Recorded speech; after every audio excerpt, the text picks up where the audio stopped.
What's good, everybody? It's Brian, aka the Black Packer, here with another video for y'all today. I will say, a lot of y'all who've been fucking with me from the beginning, y'all know like what's coming up. Like, it's coming up on September, so y'all know what September is. That's like my lock anniversary, and this year is year number 10. So I'm gonna have a lot of content for y'all. Like, this is why I'm getting ready early, because I don't want to be like procrastinating like I've been doing for several years. I'm gonna do it the right way this time because I love y'all, and it's 10, like I got to do it right. What I wanted to talk to y'all about today is a topic that will be relevant for people who are starting their dreads from day one, or if you are going on year 10 just like me.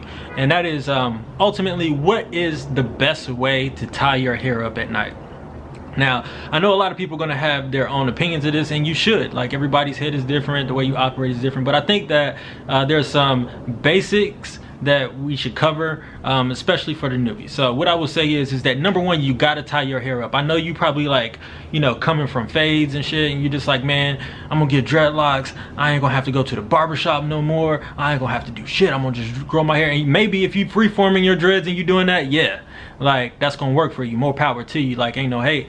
But if you got manicured locks similar to these, like that's why you hear a little bit, like you're gonna have to tie your hair up at night, especially in the beginning, because if you look at some of my first videos, my hair was super short when I started. So if you don't tie your hair up, they're gonna rub out because your hair is not locked up. You know, in the beginning, probably like for the first 6 to 8 months, just depending on your hair texture, is before your hair is going to get to the point where no matter what happens to it, it's not going to rub out completely.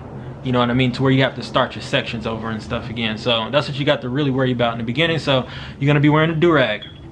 And I know you're going to hate it, because what's going to happen is the back locks, they're going to be rubbing out, and you're going to be like, man, like I can't keep them twisted. Like, are they ever going to lock up? Yes, they're going to lock up, man. Like, don't worry. Like, the back is actually like the easiest. So don't worry about it. I know it kind of looks a little crazy and stuff, but you got to wear the durag at least for like the first year or so. Is what probably year 2 is probably when your hair starts getting a little bit longer, where you can put like a band on it and stuff like that and kind of push them back a little bit.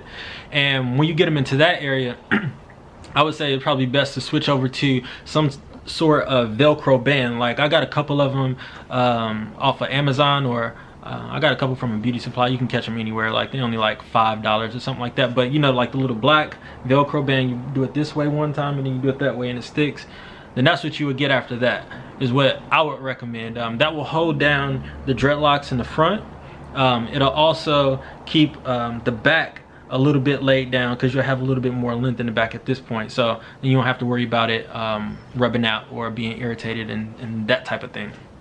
After year, you know, 2, getting on like 3, and maybe I shouldn't even say like a timeline on this in terms of years, but it's definitely once you get to the point when you start wearing ponytails, what I would recommend is you scrap all of those 2 and just switch over to bandanas. And that's what I've been using for the last little while, just basic bandanas. And I know people's like, I've seen products where they actually have kind of like the durags, but with the big thing in the back, to where you can put your dreadlocks in it too, so you can have those up. Like, that's just some extra shit that they're trying to get y'all, you know, get some money off of. Like, y'all don't need that.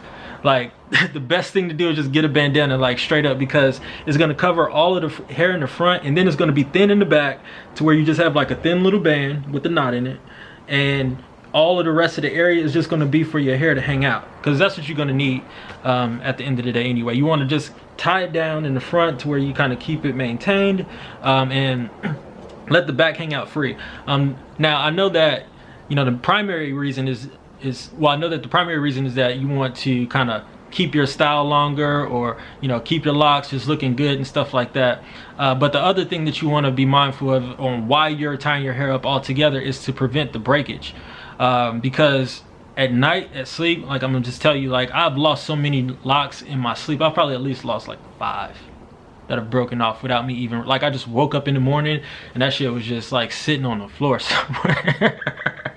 I'm like, dog, what is going on? But yeah, you don't want it breaking, because in your sleep you just have all types of situations where tension gets on your hair. And I would say a big no-no, big no-no, whether or not you have a do-rag on, you have a wrap on, or you have a bandana, do not wear a ponytail to sleep. Like, unless you want, like I spent several years wondering why my locks were thinning. And it was all because of this little thing right here, this exact type of thing. I was wearing these to sleep because I was thinking that, oh, they thin, like I don't have to worry about it, like they'll be cool. And nah, the thinner the worse, because then it starts acting like it's kind of cutting into the hair, you know what I mean? And the tension going back and forth, you're just gonna get breakage, man. So I'm trying to save y'all all of that trouble. So definitely don't wear ponytails to sleep, definitely don't wear buns to sleep, you know. And make sure you tie your hair up. And last but not least, I would say save the oil until the morning.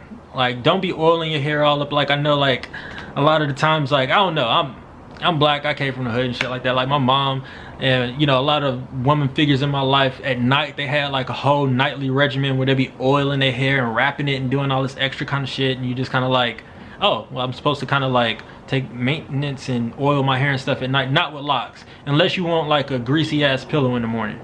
Like, that's all you're gonna get, and then you're gonna end up re-oiling it all over again. So don't do that. But anyway, that's what I got for y'all today. I hope I was able to help y'all out a little bit, especially, you know, the newbies. I appreciate everybody who's on the channel. If you like the content, please make sure that you hit that subscribe button. Please make sure you hit that notification if you want to be notified when I drop these videos. Like I said, I got a lot coming out between now and my 10-year anniversary. So until then, I'll holla at y'all. Peace.